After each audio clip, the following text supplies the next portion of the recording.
internet provider, but they haven't gotten back to, oh, okay, now it says I'm live. So, hey, I started talking for like 10 seconds. Anyway, I guess I'm live now. I wanted to make this live stream really quick. Our internet provider still hasn't gotten back to me.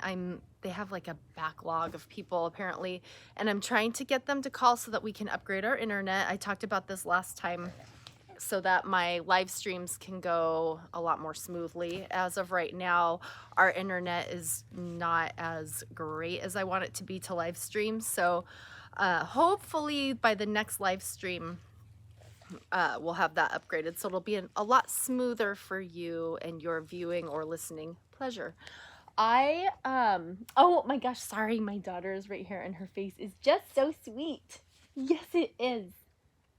So sweet. So I was on a walk yesterday, and I know I don't want to talk about masks very much. It's probably getting old and boring, but I was on a walk out in the woods yesterday. Nobody goes out on these trails. I never see anybody, but lo and behold, there was a lady out there. So I got off to the side. She didn't see me. I saw her first. So I was holding my daughter in the carrier. I stepped way off to the side, and she saw me and she's like, "Oh, hi."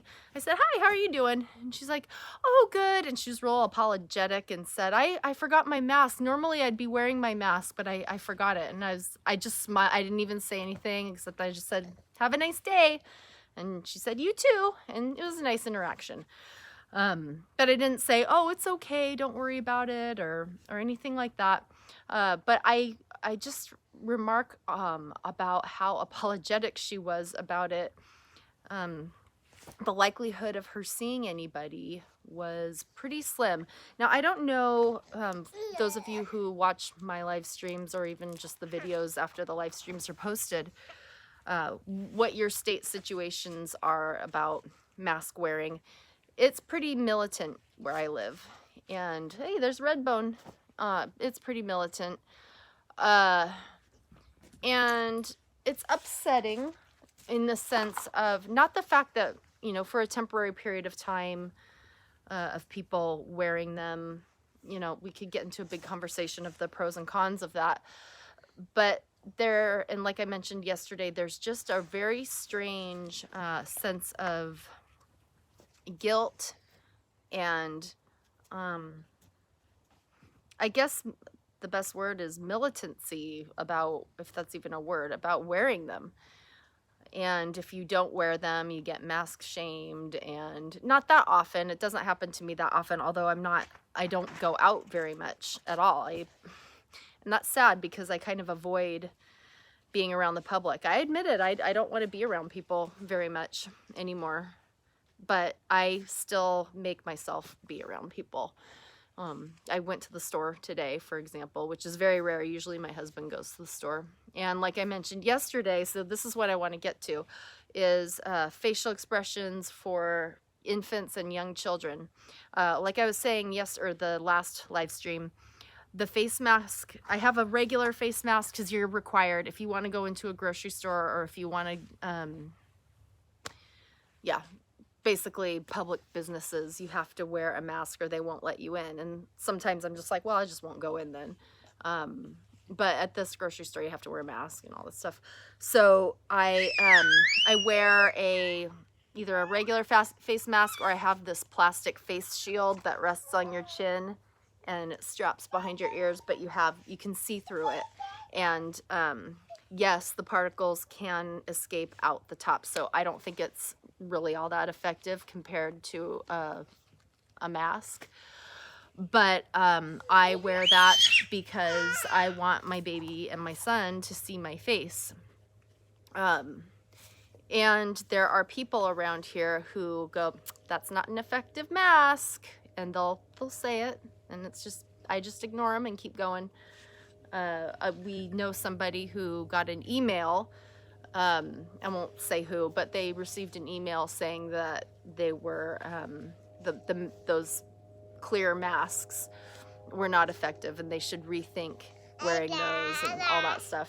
So anyway, my concern is reading facial cues for little babies and young children.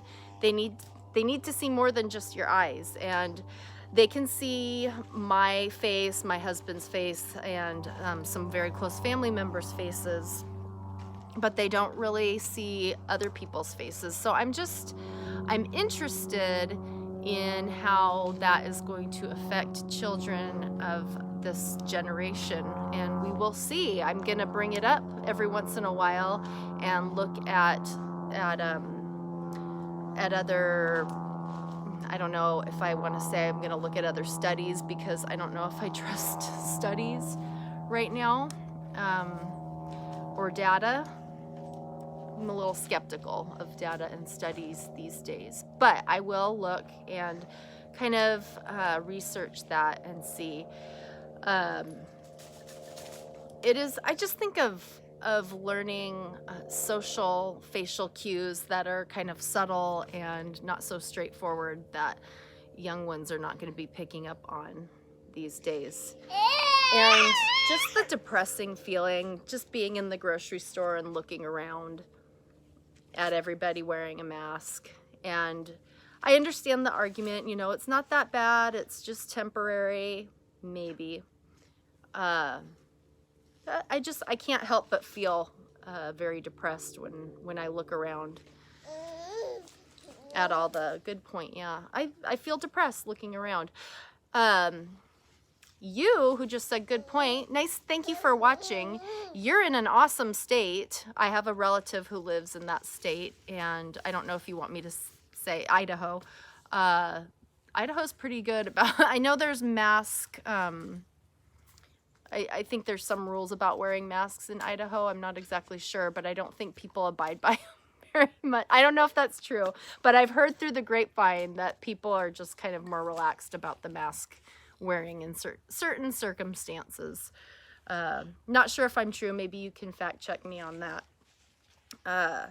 But I just have that concern, and I'm going to bring that up, especially when it comes to child development and even our own social development. I think our brains are going to be very much affected by this. So I'm definitely not the first to talk about that, but I wanted to mention that. Okay, and then last night we had a bat in our cabin. It was very upsetting.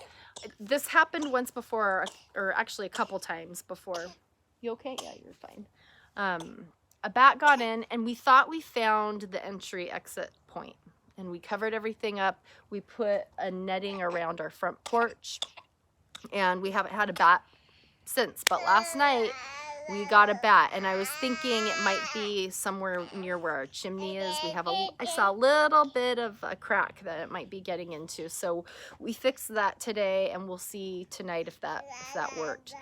But I ended up sleeping in a tent. We pitched a tent in the yard last night at like 10 o'clock at night.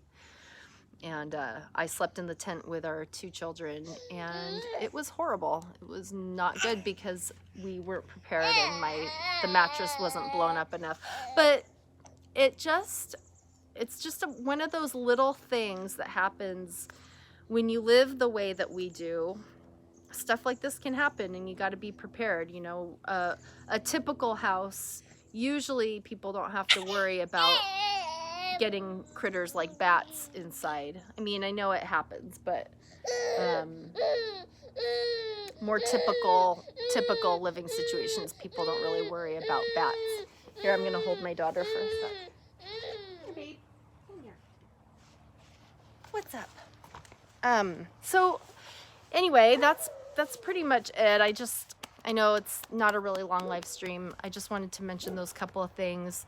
The mask issue with children, and facial development and reading cues, things like that. Something to think about, something to look into. And then also just the whole idea of living semi off-grid, or living in an unusual manner, and putting up with pests and critters, which is going to bring up another topic. And I'm very passionate about this, is taking care of rodents. I'll talk about that in a in a future live stream, but how important it is to keep up to date on pest control when it comes to mice and rats. And I have some helpful tips about that and what we've done around here. So that's it for today. I know it's short. I hope I've been able to give you a couple things to think about, or questions that I've posed that maybe you can give me an answer to.